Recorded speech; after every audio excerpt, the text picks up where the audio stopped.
Hello friends, welcome to my YouTube channel Kabira academy. बहुत बहुत स्वागत है आपका। फ्रेंड्स, आज हम देखेंगे एक बहुत ही इंटरेस्टिंग टॉपिक जो कि मैथ्स से रिलेटेड है। ये आपके कॉम्पिटिटिव एग्जाम्स में जैसे कि सी सेट, यूपीएससी का और यूपीपीसीएस और अदर पीएससी एग्जाम्स के लिए भी बहुत इंपॉर्टेंट है। इसे आप एसएससी, बैंकिंग, रेलवे एग्जाम्स में भी यूज़ कर सकते हैं जहाँ भी आपका मैथ्स आता है। तो आज हम स्टार्ट कर रहे हैं अपना टॉपिक फ्रैक्शंस, राइट। तो फ्रेंड्स, फ्रैक्शंस क्या होता है? आपने नंबर्स पढ़े हैं।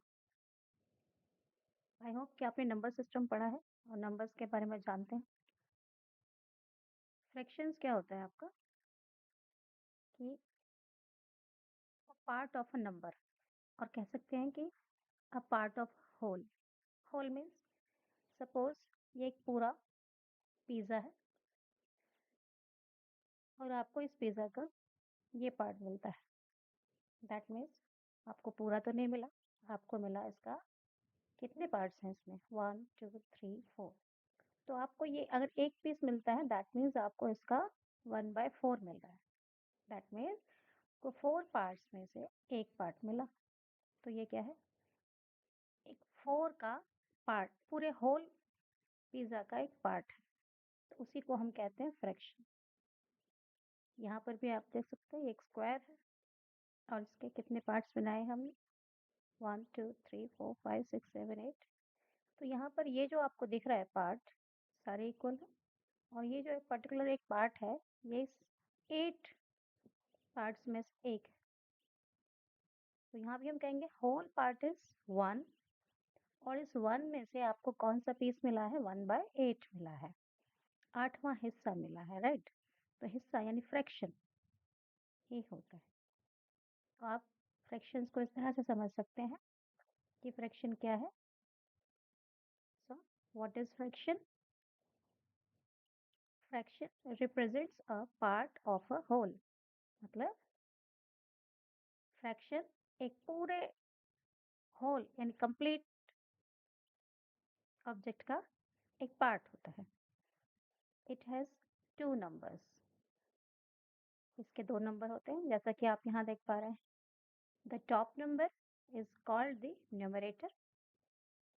It tells how many parts you have. Means इस whole में से आपके पास कितने parts हैं। यहाँ हमने 1 denote किया है, that means इन total में से आपको 1 part मिला है। और जो bottom में होता है यानी नीचे वाला part, उसको क्या कहते हैं हम, denominator. It tells how many equal parts the whole number is divided into. कि ये जो whole number है कितने पार्ट्स में डिवाइड हुआ है ये शो करता है। तो whole number is divided in 4 parts, जिसमें से हमें कितना मिला है, फोर्थ यानी एक पार्ट मिला है। फॉर एग्जाम्पल, आप यहीं से समझ गए, हमने इसी को लेके एक्सप्लेन किया है। 1/4 means the 1 part out of 4 equal parts, right friends.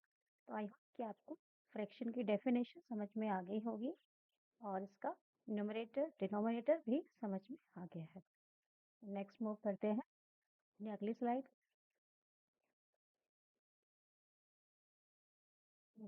Next है like versus unlike fractions. Friends, अब लाइक फ्रैक्शंस क्या होते हैं और अनलाइक फ्रैक्शंस क्या होते हैं? लाइक फ्रैक्शंस मतलब जिनके डिनोमिनेटर सेम होते हैं, ठीक है। Like fractions same denominator. Example हम ले सकते हैं जैसे 3/8 एंड 5/8। यहाँ आप देख सकते हैं इनके डिनोमिनेटर दोनों के सेम है। यहाँ भी 8 है और यहाँ पर भी 8 है। यहाँ न्यूमरेटर 3 है और यहाँ न्यूमरेटर 5 है। तो ये सेम डिनोमिनेटर वाले फ्रैक्शन है, इसलिए इनको बोलेंगे like fractions, okay. Unlike fractions क्या होते हैं? तो समझ ही गए होंगे आप, जिनके डिनोमिनेटर्स डिफरेंट होते हैं, सेम नहीं होते, उन्हें क्या कहते हैं हम, unlike fractions. For example 1/2 and 3/4। यहाँ आप देख सकते हैं, यहाँ इसका डिनोमिनेटर 2 है और यहाँ इसका डिनोमिनेटर 3 है। तो फ्रेंड्स आप समझ गए होंगे कि लाइक और अनलाइक फ्रैक्शंस को हम कैसे बताते हैं, उसके डिनोमिनेटर के बेस पर। अगर डिनोमिनेटर सेम है तो लाइक फ्रैक्शंस है, और डिनोमिनेटर डिफरेंट है, अलग अलग है, तो वो अनलाइक फ्रैक्शंस है। तो when denominators match, fractions are simple to add. यहाँ देखने वाली बात है कि जब डिनोमिनेटर सेम होते हैं, मैच करते हैं, तो उनको ऐड करना या कंपेयर करना बहुत इजी होता है। When denominators match, fractions are simple to add or compare. Okay? ये भी हम आगे देखेंगे कि कैसे इनको ऐड करना है। सो नेक्स्ट स्लाइड में मूव करते हैं। अब है एडिंग फ्रैक्शंस। फर्स्ट हम देखेंगे एडिंग विथ सेम डिनोमिनेटर, यानी कि लाइक फ्रैक्शंस को कैसे ऐड करते हैं। बहुत इजी है friends. Adding with same denominator जैसे जस्ट ऐड द न्यूमरेटर्स। बस क्या करना होगा हमें, फॉर एग्जाम्पल यहाँ 2/8 है और यहाँ 3/8 है, तो डिनोमिनेटर इन दोनों के सेम है, तो डिनोमिनेटर तो वही रहेगा और न्यूमरेटर्स को ऐड कर देंगे। यानी सेम डिनोमिनेटर वाले नंबर्स को हम जब ऐड करते हैं तो सिर्फ उनके न्यूमरेटर्स को ऐड कर देते हैं। ठीक है। और यही अगर सब्ट्रैक्शन करना होगा तो क्या करेंगे, तो सिंपल की बात है, ऊपर न्यूमरेटर्स को ही सब्ट्रैक्ट कर देते हैं, डिनोमिनेटर सेम टू सेम रहता है। ओके। अब बात करते हैं एडिंग विद डिफरेंट डिनोमिनेटर्स। अगर डिनोमिनेटर्स अलग अलग हों, डिफरेंट हों, तो कैसे ऐड करेंगे। फ्रेंड्स यहाँ आप देखो, जैसे हमने फाइंड, इनका हमें क्या करना होगा, एक कॉमन डिनोमिनेटर फाइंड आउट करना पड़ेगा। कैसे निकालेंगे कॉमन डिनोमिनेटर।